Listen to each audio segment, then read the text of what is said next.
Today topic of discussion is active and passive insufficiency. Before going to elaborate the active and passive insufficiency, we should be familiarized with terminologies and concepts which can be helpful in understanding the concept of active and passive insufficiency of muscle.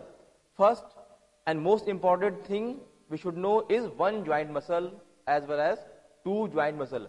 What is one joint muscle and what is two joint muscle? It means the muscle which originates, suppose supinator. Supinator originate from below elbow and insert above wrist.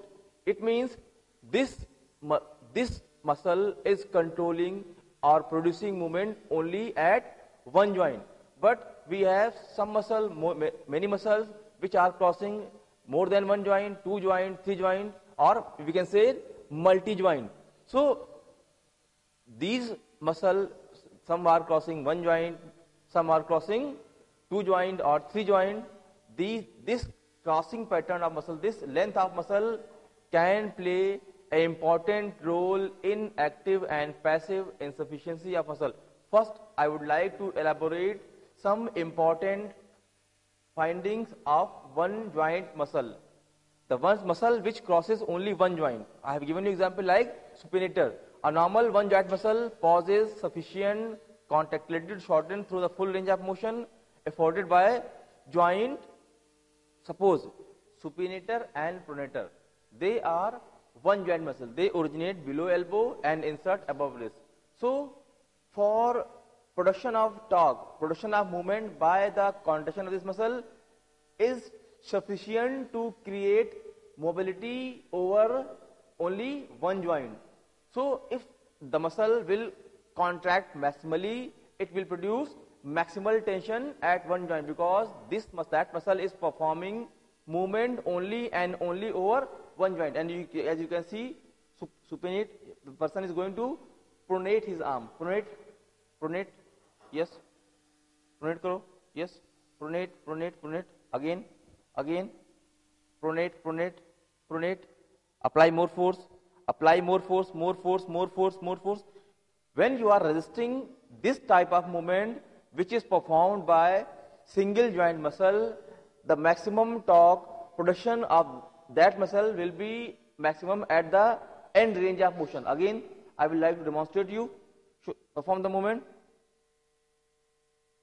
See, in this, the patient subject is doing pronation of hand, and pronation of hand is performed by the pronator of forearm, and because pronator of forearm is single joint muscle, so it will produce maximal tension when this muscle will contract fully. So all single joint muscle can produce maximum force when it is contracted fully. Same as the example can be given by supinator also. Supinator is also a one joint muscle which causes supination of forearm. Again, go for supination. Yeah. As the individual, as the subject will go from pronation to supination, as we will complete the range, the force production by muscle will be increases. So by completing the range, the amount of force production by muscle will be more. So in case of all single joint muscle, the force production is directly proportional to end range. When the bone is moving by a single joint muscle, it will exert a strong effective force in its most shortened position, which is a complete joint range of motion. Suppose, for example, if I imagine, it is not, suppose biceps. Biceps is a one joint muscle originating from scapula and inserting over radius. When you are going for here, it is producing maximal force at the end range. So all single joint muscle produce maximal amount of torque at end range of the motion. Second is two joint muscle or multi joint muscle. The muscle which crosses more than one joint is known as two joint or multi joint muscle. A normal two joint muscle does not possess sufficient contractility to shorten at both the joints simultaneously, exert a strong effective force within the mid range of its overall length. Suppose, for example, like your flexor of forearm, they are originating from the medial epicondyle of humerus, and they are going through the wrist, MCP joint, IP joint to all. Clear? It means one flexor muscle of forearm is crossing many joints. From here, one joint, two joint, three joint, four joint. Clear? So one muscle is producing mobility at multi-joint. So when you are going to produce contraction over many joint by one muscle, so muscle cannot be effectively or efficiently produce contraction or torque at each and every time joint. Clear? See, suppose this is a flexor of forearm, and the function of flexor of forearm is producing flexion over wrist, flexion over MCP joint, flexion over PIP joint, flexion over DIP joint. When you flex your wrist, you cannot effectively flex your finger because of lack of shortening, because of shortening of the flexor. Because this is a muscle originated from here, and the complete length of muscle is this. Complete length of muscle is this. When you are going to shorten, what is shortening? By shortening, muscle is producing force. Okay, one component. It means muscle is shortened up to some extent. Again, you are going for flexion here. Muscle is shortened again. Again, you are producing flexion here. It means at PIP joint, shorten. When you are going to shorten your DIP joint, you cannot shorten it forcefully because the flexors muscle is already shortened at many joint. So, two joint muscle has to perform function at many joints, so he cannot perform its function effectively at all ranges. That's why two joint muscle exert a strong effective force within the mid range of its overall range. Clear? So there are two types of muscle: single joint muscle, double joint muscle, or multi joint muscle. When you want to produce maximal force by single joint muscle, you should apply force through full range of motion. Clear?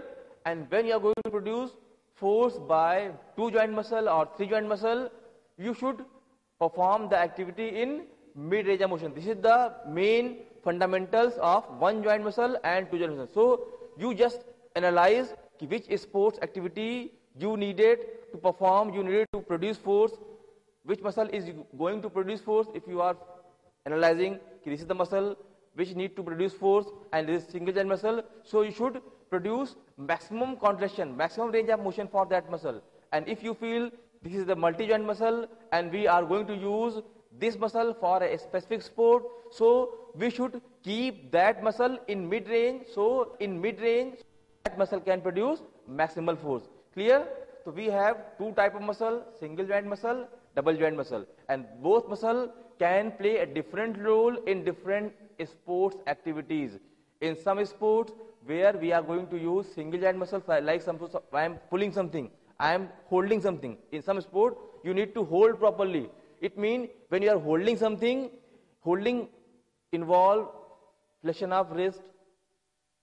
So flexion over MCP joint, flexion over PIP joint, flexion over DIP joint. So when you flex all joint, you cannot hold that object properly because of active insufficiency. The active element which is producing movement, which is the active element in this movement, your flexor, your agonist muscle. When your agonist muscle is shortened at different joint, it cannot effectively produce contraction. So it is clear that when we are going to use single joint muscle, we should apply force at the end range of motion. And when you are going to use multi-joint muscle, we should try to generate or apply force in mid range of motion. So by these two concepts, the concept of active and passive insufficiency generated. The term passive insufficiency refer to lack of muscle length, whereas the term active insufficiency refer to lack of muscle strength. Okay, one active insufficiency and passive insufficiency. In active insufficiency, there is lack of muscle strength. In passive insufficiency, there is lack of muscle strength. How can we understand these two things? In one, muscle length is shortened. In passive insufficiency, muscle length is shortened. In active insufficiency, muscle strength is shortened. Clear? Before going to this explanation, I would like to explain two things. One is, we can perform movement by muscle, and muscle can act as an antagonist, they can act as an agonist, and they can also act as a synergist. Muscle can play different role in different movement.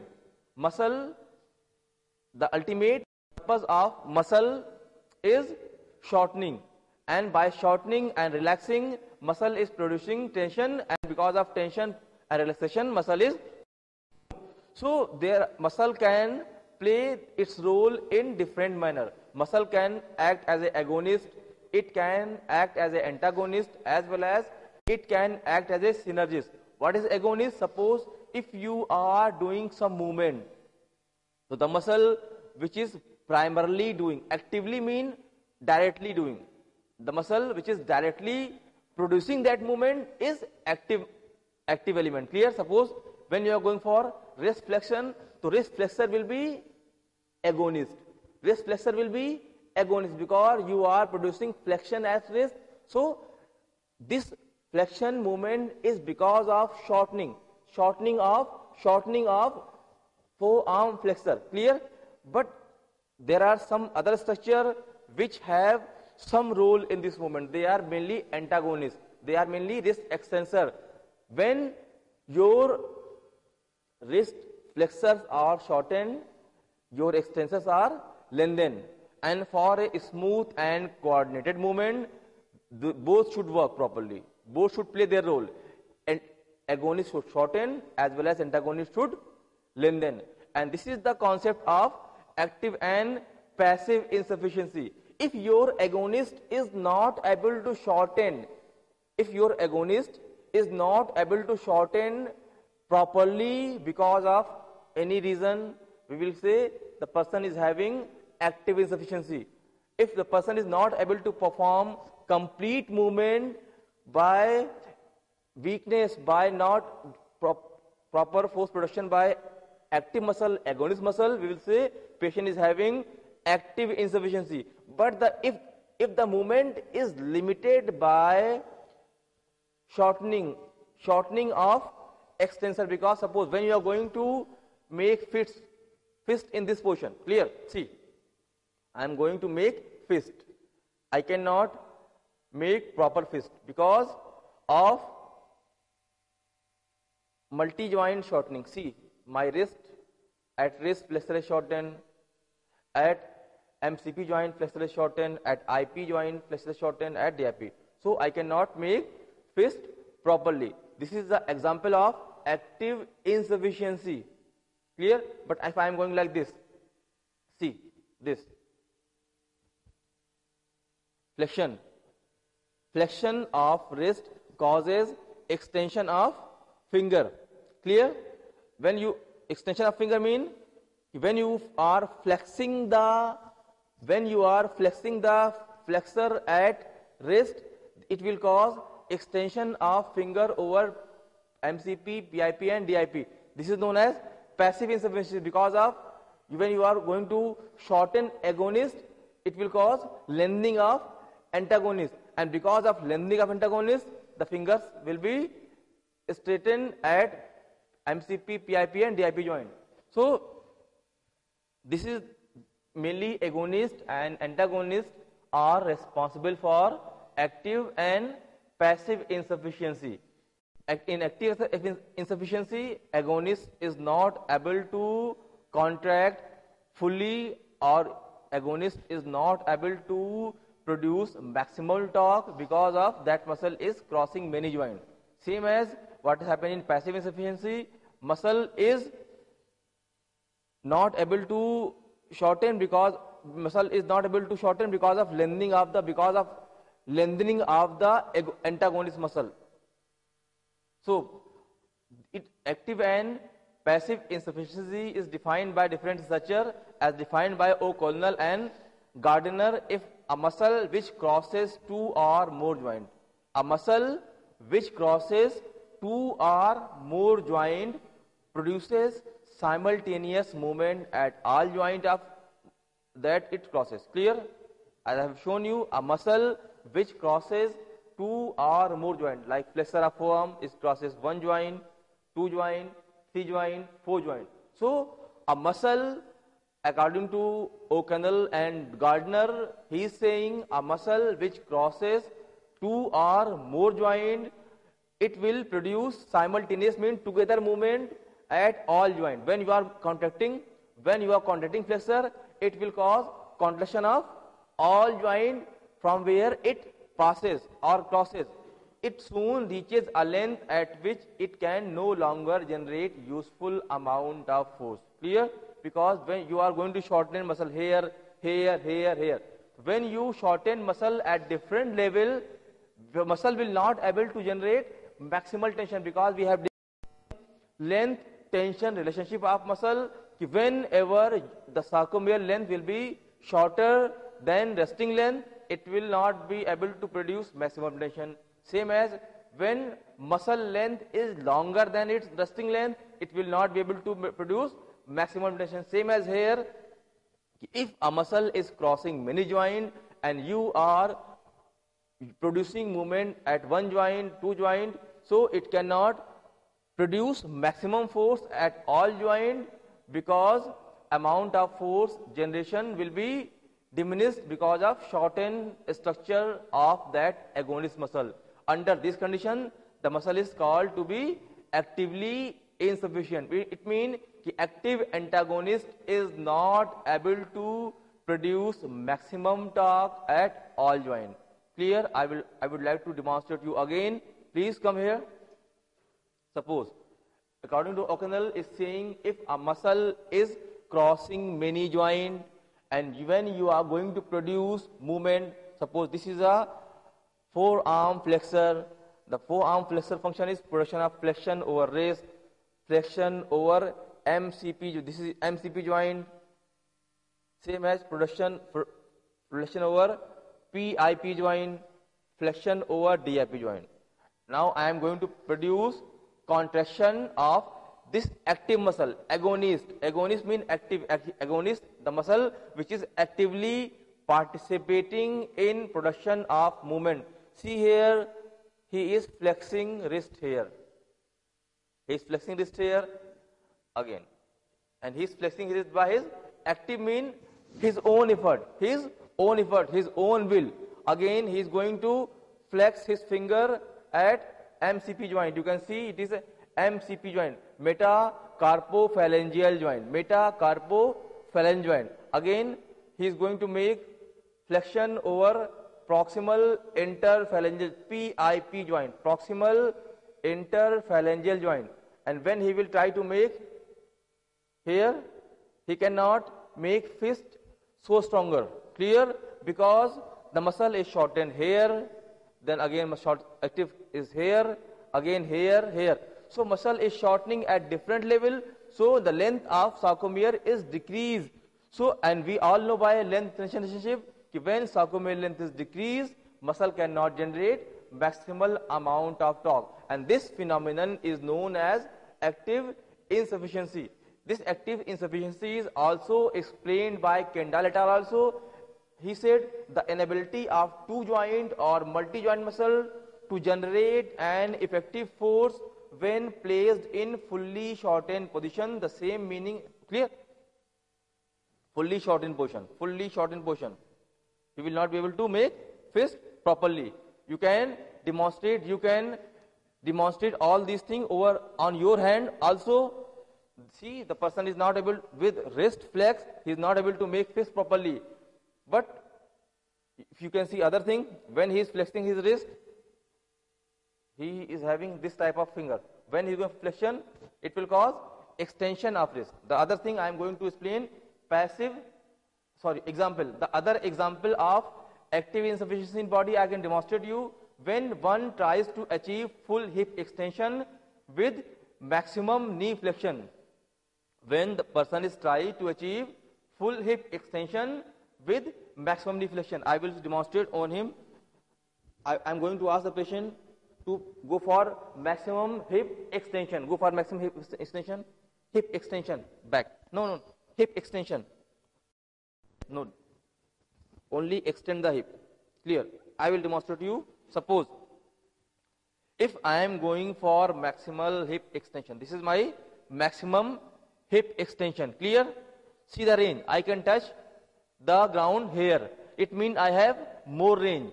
And hip extension is produced by your glute. Clear? I am going for this type of movement over hip joint. I am doing hip extension. But if I flex my knee, then I will go for hip extension. I cannot achieve more range. I will demonstrate you the same thing over the other subject. If he is going for hip extension in knee extension, hip extension in straight knee position. Again, you go for hip extension in knee flex position. Flex the knee, flex the knee, flex the knee, flex the knee, flex the knee, and go for hip extension. Go for hip extension. No, he cannot achieve more length. If he try, he will extend the knee also. Clear? The other example of active insufficiency, when you extend your hip in straight knee position, you can achieve more range. But when you will try to extend your hip in knee flex position, you cannot achieve more range. It is because hamstring are incapable. Hamstring is a muscle which is responsible for extension of hip and flexion of knee. Clear? One muscle is performing two functions. One muscle, that is hamstring, is performing two functions. Function number one, it is producing extension of hip. Clear? And second thing, it is producing flexion of knee. When you are taking two work by one muscle, it is working at two places. So any person, if he is working at two places, he cannot work effectively. It is normal generalized example. When you appoint one person to work at two places, his work may be affected. He cannot efficiently work. But if you assign a work of a person at one place, he can effectively. Same as here, when a muscle which is working at two joint and you are trying to produce movement of same muscle at both joints at same time, it cannot perform its best at both joints. This is known as active insufficiency, because active means the muscle is directly producing movement at hip joint also, at knee joint. When you are going for hip extension and knee flexion, both are the function of hamstring. Hip extension and knee flexion, both are the function of hamstring. So when you are doing both movement at one time, you cannot go for maximum force production by hamstring. But when you are going like this, or when you are making your hip neutral and then push, you can push effectively. You can apply more force by hamstring. But if you go like this and then apply more force, you cannot. You can see here, if you are going to apply force by hamstring in neutral hip position, it means you are producing movement only and only at one joint. See, you can apply more force you can produce more torque by hamstring. Clear? Because you are producing movement, you are producing force by that muscle only at one joint. But if you try to produce force at both joints by a single muscle which is crossing two joints at one time, you cannot. Suppose if you go for extension, then you apply force, you cannot apply more force by hamstring. This is the phenomenon this is the concept of active insufficiency. In a short, we can say because of shortened length of muscle, because of shortened length of agonist, because agonist is producing movement at different joint at the same time, So it cannot effectively, efficiently produce maximum force because of being its two joint muscle. Clear? So all two joint muscle which are producing movement at different joint at one time, it cannot effectively produce contraction. It cannot effectively produce maximum force. That's why we will say the muscle is insufficient to produce maximum torque. This is known as active insufficiency of muscle. Second is passive insufficiency. What is passive insufficiency? As defined by O'Connell and Gardner, passive insufficiency of muscle is indicated where a full range of motion of any joint that the muscle crosses is limited by that muscle length rather than by arrangement of ligament or structure. Clear? I have told you agonist is a muscle which produce movement and antagonist is the muscle which control the movement of agonist. Clear? I will demonstrate you. Suppose now I am going to explain something about how we can understand passive insufficiency. Before explaining the concept of passive insufficiency, first I would like to explain how bone movement is controlled. This is a, suppose for example, if this is a bone and this bone is controlled by two group of muscle. One muscle which is producing movement is agonist and other muscle which is opposing movement is antagonist. So in resting stage the bone is controlled by both agonist and antagonist. But when your agonist is going to shorten, it will shorten and causing lengthening of the antagonist. But when antagonist will achieve its maximum extensibility. Maximum extensibility means maximum elastic limit of the antagonist. It will not allow further the mobility of bone. So whatever force is applied by your active element is waste. It cannot produce bone to move. Clear?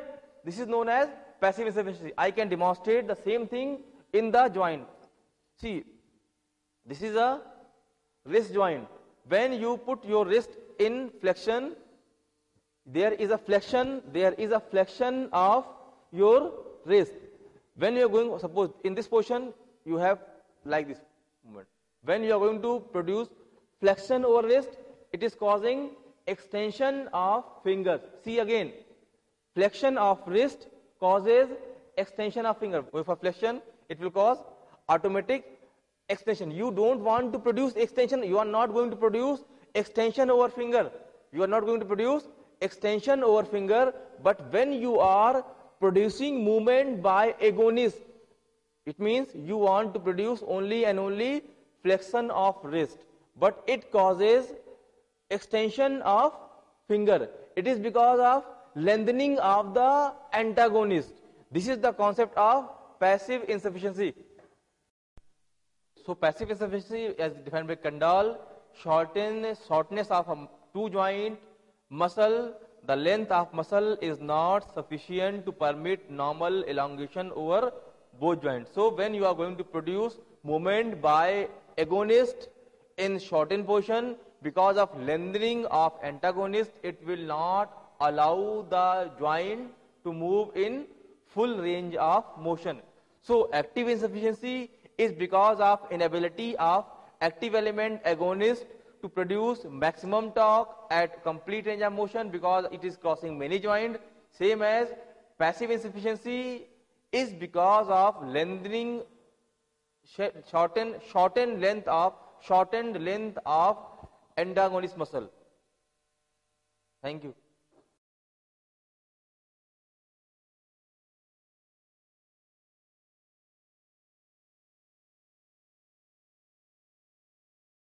Topic of presentation is reciprocal innervation and inhibition. Reciprocal innervation and inhibition. This is the neurophysiological response of muscle to stretch.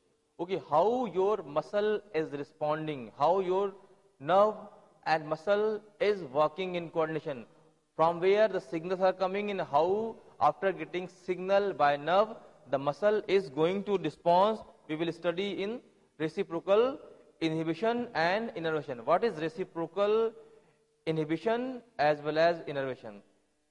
The excitation of one group of muscle is often associated with inhibition of other group of muscle. Excitation means when you are going to contract one muscle, one group of muscle, the other group will not contract at that time. Clear? How it is possible? Suppose when you are going to flex your elbow, when you are going to make your fist, why your fingers are not extending? Some important structures, some important factor which are facilitating that movement. So, if in any condition, when one group of muscle will excite, the other group of muscle of the same area will be inhibited. What is exciting and what is inhibition? Exciting means muscle is producing action. Muscle, there is an action potential in muscle is going to shorten, and muscle is producing tension because of shortening. At the same time, the other group, the same antagonist of that same joint is not shortening because of reciprocal inhibition. For example, when a stretch reflex, I have given you example, whenever you are going to stretch any muscle, and because of stretching of any muscle, it often inhibits the antagonist muscle. When you stretch any muscle, suppose you are going to stretch your flexor, because we all muscle has a property of contractility as well as extensibility. Clear? When you stretch anything, it will recoil. It is natural phenomenon. Whenever you will apply any stretch over muscle, it will go in contraction. When you remove the stretch, it will be contracted. So, whenever after getting a stretch, when muscle is going to contract, it antagonist will relax. It antagonist will relax, because if it will not relax, you cannot produce contraction in that muscle. This is a phenomenon of reciprocal inhibition. It means contraction of antagonist causes relaxation of agonist. Same as vice versa, contraction or shortening of agonist causes relaxation of antagonist. And how this phenomenon occur? How this is possible? When you are going to contract one group, other group is relaxing. It means there are some forces, there are some mechanism which is operating this system. Clear? Because we are, being a normal individual, we are able to perform a smooth and coordinated movement.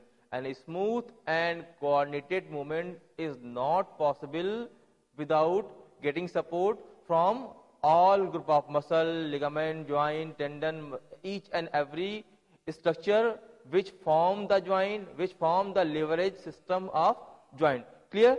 So, when you are going to flex one group of muscle, the other group will relax.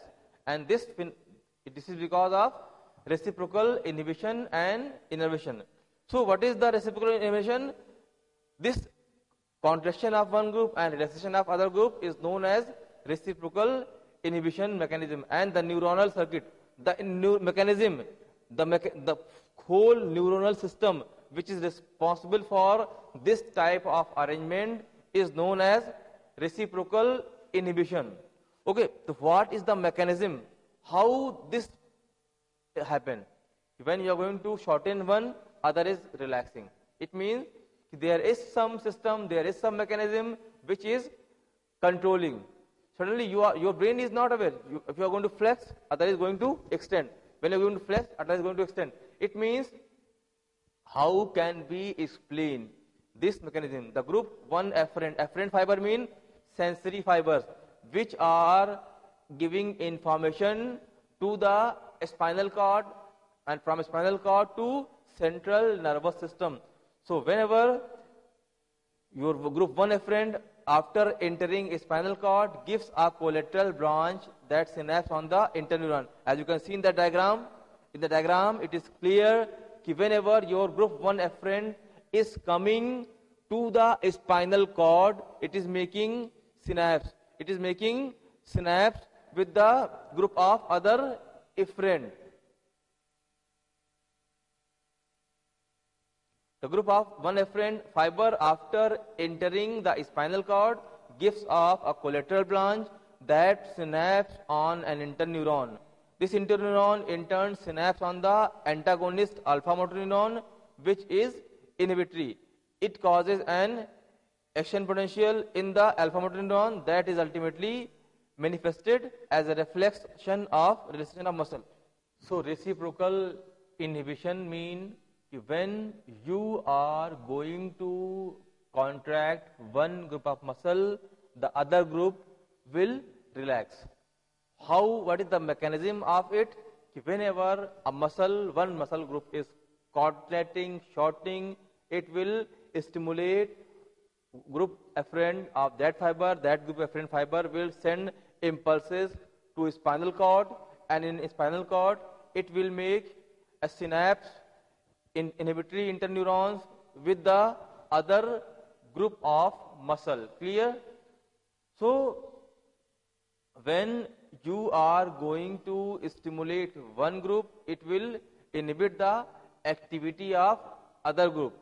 This can be better understood by understanding the reflex mechanism as given in diagram. Whenever any sensory efferent is going within the muscle, it is making polysynaptic connection within the spinal cord. Clear? So what is polysynaptic connection? It means there are number of synapses from ipsilateral muscle as well as contralateral muscle. Same as in the same limb, it can make synaptic connection with agonist as well as antagonist. When you will excite the interneurons of agonist muscle, at the same time it will exert a inhibitory effect over the motor neurons of the antagonist side. So because of inhibition of motor neuron of antagonist side, it can inhibit the activity of that muscle fiber. So what happens when you are going to contract one group of muscle, the other group of muscle will be relaxed because of this type of neuronic arrangement. Even in spinal cord, if you are going to produce movement at one muscle, that muscle is making excitatory synapse in spinal cord, and the other group, other muscle, other antagonist muscle, the same impulses are making inhibitory connection with that group of spinal cord. And the third one is autogenic inhibition. What is autogenic inhibition? The GTO, as it monitors tension in the muscle fiber being stressed, has an inhibitory effect on level of muscle tension in the muscle tendon unit in which it lies, particularly if stretch forces is prolonged. This effect is called autogenic inhibition. So we can understand these three phenomenon by first is reflex reciprocal innervation. What is reciprocal innervation? Reciprocal innervation mean there are group 1 afferent fibers, sensory fiber, motor fiber. Whenever one fiber will be stimulated, it will make a synaptic connection with the other group of muscle fiber of the same joint. Clear? For example, when you are exciting agonist muscle, the group 1 afferent is going to make synapse in spinal cord with the antagonist muscle of the same limb, and when one group interneuron is excited, the other group will be inhibited. This mechanism is known as reciprocal inhibition. Same as vice versa, when your antagonist muscle will be stimulated, your agonist will be relaxed. The next important topic I am going to discuss is neurophysiological response of muscle to stretch. Okay, whenever muscle is stretched either actively or passively, how it responds. We will study the response of muscle to stretch under these three headings. First is reciprocal inhibition, second is reciprocal innervation, and third is autogenic inhibition. What is reciprocal inhibition? Reciprocal inhibition mean opposite. every movement, every joint is supplied by two group of muscle, and any movement is possible because different muscle are working differently. Some muscle is working as an agonist, mainly. What is agonist? They are mainly producing movement. Some muscles are working as antagonist. What is antagonist? They are controlling movement from backside. And apart from agonist and antagonist, there are two other group of muscle which are taking part, which are playing important role in the movement production of a particular joint. They are mainly stabilizers as well as fixator. Stabilizer and fixator are same thing. And what is synergist? Synergists are working along with the agonist to facilitate the movement. So, the movement is because of all four function of muscle, and all other muscle, they are performing their all four functions, synergist, antagonist, agonist and stabilizers in coordination.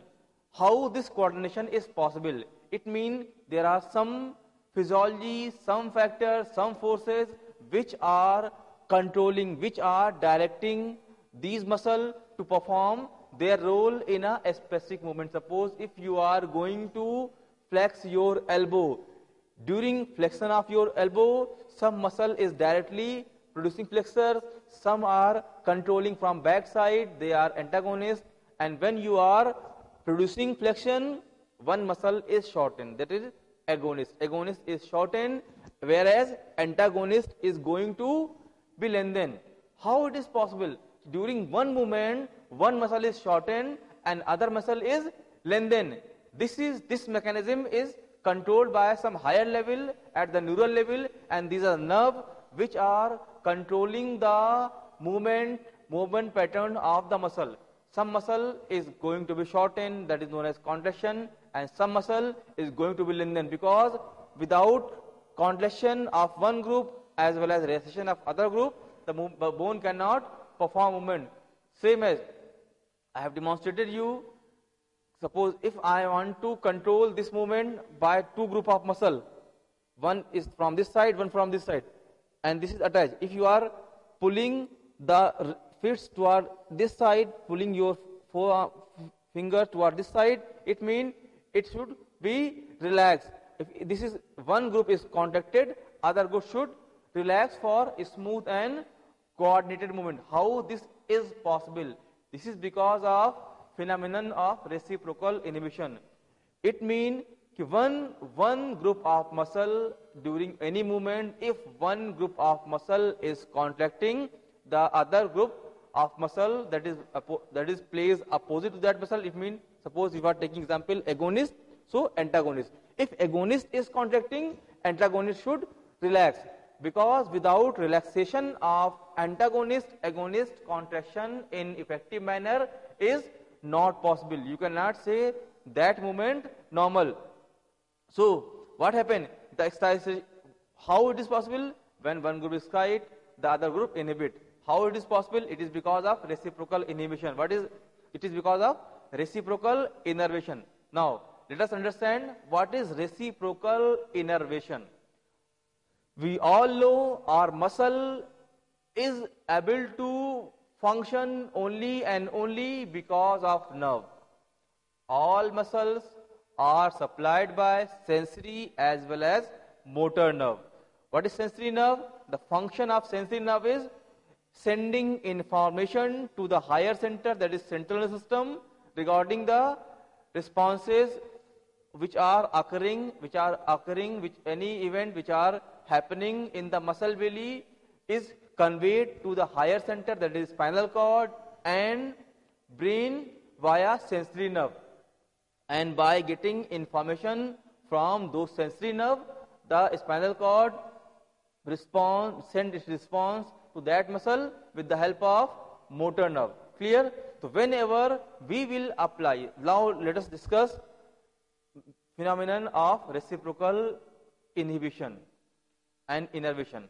Suppose when you are going to produce some movement, some stretch, suppose if I am stretching one of my muscle, and as you know, in stretch reflex, what is stretch reflex? When you stretch a one group of muscle, when you remove the stretch, it will relax. It is because of the property of muscle, because muscle is having property of extensibility as well as elasticity. Whenever you will apply stretch over muscle, when you remove the stretch force, it will relax or it will contract. Whenever you will stretch the muscle, after removing the stretch force, it will contract. So after applying stretch reflex over muscle, when one muscle group is going to be contracted, the group 1 afferent means sensor which are present in that group of muscle, they will send information to the spinal cord. And you can see in the diagram the afferent, group 1 afferent from that muscle, the sensor from that muscle is going to the spinal cord. And you can see in the diagram in the spinal cord, these afferent are making two synapses with both group of muscle. One synapse with the agonist muscle and one synapse with the antagonist muscle of the same joint. Clear? So whenever these impulses are going through group 1 afferent to the spinal cord level, that sensor, that group 1 afferent is making excitatory connection. As you can see in the triangle, white triangle is making excitatory connection, white triangle is making excitatory connection with agonist muscle. At the same time, it is making inhibitory connection with the antagonist muscle of the same joint. So your impulses are going via muscle to the muscle at the spinal cord level, and the same if sensory nerve is making two connections with both group of muscle. We have one connection with agonist muscle and other connection with antagonist muscle. So when signals are going, and what are those connections? It is making excitatory connection. As you can see in the diagram, it is clear, visible. The afferent is making excitatory connection. So whenever it will excite the motor neuron, the excitement of motor neuron will bring signal to the muscle, neuromuscular level at the neuromuscular junction, and it will cause contraction of an agonist muscle. Because of making excitatory connection of afferent nerve through the efferent nerve of agonist muscle, it will cause contraction of agonist muscle. At the same time, you can see in the diagram, the same afferent is making inhibitory interneuron. You can see the inhibitory interneuron is given by a black triangle. Black triangle means I am trying to display the inhibition by black and excitation by white. So the same afferent interneuron is making inhibitory connection with the alpha motor neuron of antagonist muscle. So at the same time, it can inhibit the excitation of antagonist muscle. So during any smooth and coordinated movement, because of this type of reciprocal innervation pattern of sensory and motor nerve, alpha motor neuron, group 1 afferent and alpha motor neuron, this type of arrangement is possible. When you are going to excite one group of muscle, the sensor will make excitatory synapse with agonist, as well as it will make inhibitory synapse with antagonist. So it will cause excitation of one group of muscle, that is agonist, and at the same time it will cause inhibition of other group of muscle, so that muscle will be relaxed and we will be able to perform a smooth movement. I can demonstrate you whenever I am going to produce contraction of one muscle, it means the spinal cord is inhibiting spinal cord, which is controlling the mobility of both muscle, biceps and triceps.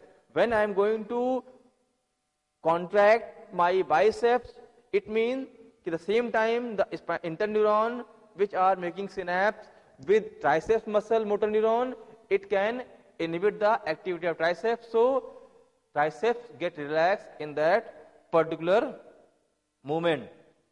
We have discussed reciprocal innervation. What is reciprocal innervation? This type of innervation management, this type of innervation mechanism, sensors are going in spinal cord, group 1 afferent is going in spinal cord, making excitatory connection with agonist and making inhibitory connection with antagonist. This type of arrangement in a spinal cord is known as reciprocal innervation. And when this reciprocal innervation work to excite one muscle fiber and inhibit other muscle fiber is known as reciprocal inhibition. And because we are discussing about the neurophysiological response of stress reflex, whenever you will apply stretch over any muscle, it will cause one more inhibition is known as autogenic inhibition. What is autogenic inhibition? Before discussing the autogenic inhibition, we should briefly revise the function, anatomy and function of GTOs, Golgi tendon organs. The main function of Golgi tendon organs is stop the lengthening of muscle, check the lengthening of muscle and produce contraction. Whenever, what is the main function of GTOs? It monitor the tension of muscle fiber being stretched.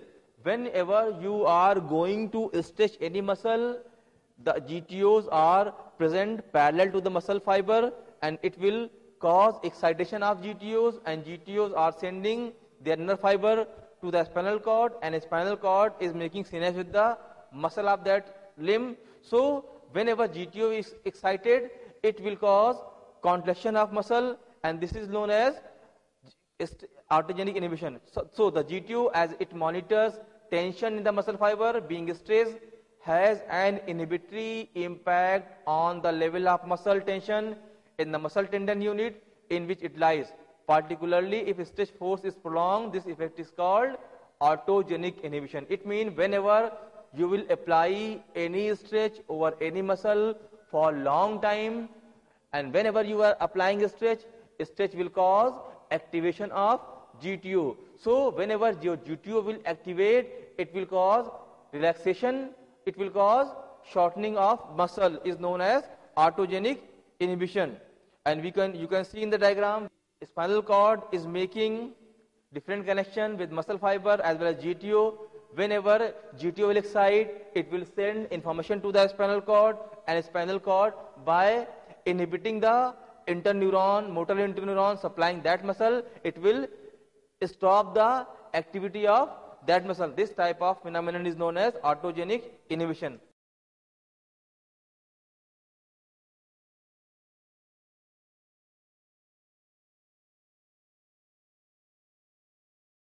Important structure known as neuromuscular junction, okay? Because without nerve, muscle cannot work at all. So by knowing only the anatomy of muscle, we cannot understand the function of muscle, because for functioning of muscle, we need some stimulus from nerve.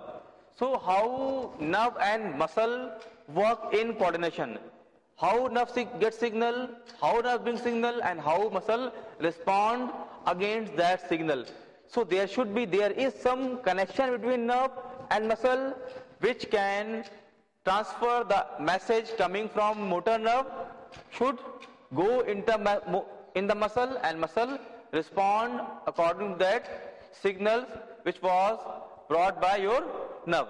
So there, at the end of nerve, muscle is going to receive the signal which is coming from nerve, and where nerve and muscle is going to meet is known as neuromuscular junction. So we will discuss the anatomy of neuromuscular junction. What is the neuromuscular junction? Site where motor neuron meets the muscle fiber. What is neuromuscular junction? Site where motor neuron meets the muscle fiber, separated by gap called neuromuscular cleft. There you can see in the diagram, muscle is not directly attaching the nerve fiber. There is some gap, but nerve and muscle both are having contact without touching themselves, and the space which is in between nerve and muscle is known as neuromuscular cleft. And there is another structure, motor end plate. Motor end plate pocket formed around motor neuron by sarcolemma.